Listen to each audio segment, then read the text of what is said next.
Hello Earth, hello beautiful souls, and welcome back to May's Tarot Healing, and this is your weekly reading, my lovely Leos. Leos, what we have here is the energy for the week and your situation or challenges and your blessings as well.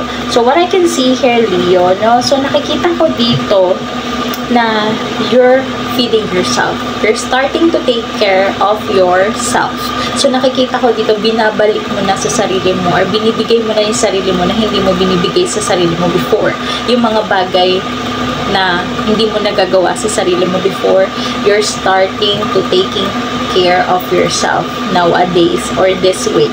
So nakikita ko, you're also being disciplined with your financial aspect. Siguro may goal ka pagdating sa financial, and that is discipline na mangyayari this week. So mas magiging disciplined ka because you have that goal. You have a goal for your financial aspect. Could be saving, investment, something like that. Or if you're planning to have business someday, you're starting to save or you're being disciplined with your financial aspect kasi meron kang goals. And the challenge na nakikita ko dito, do not be afraid of the things in the future.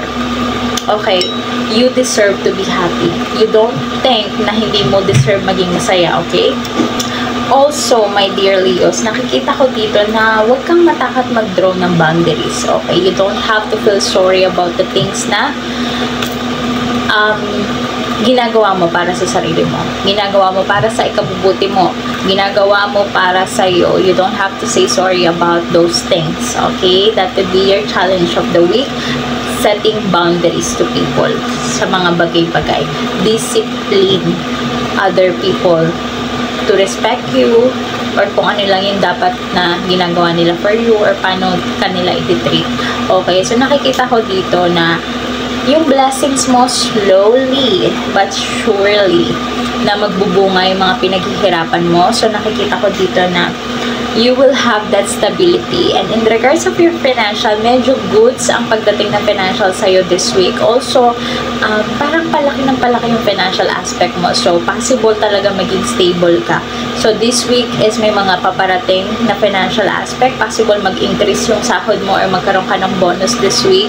So, mayroong paparating na financial aspect this week sa'yo, my dear Leos. Basta yung mga pinaghirapan mo, unti-unti siyang naluluto and you'll receive your reward after your patience or after waiting for a long time or for having that patience. Okay? Hanggang makuha mo or ma-receive mo yung pinaghirapan mo.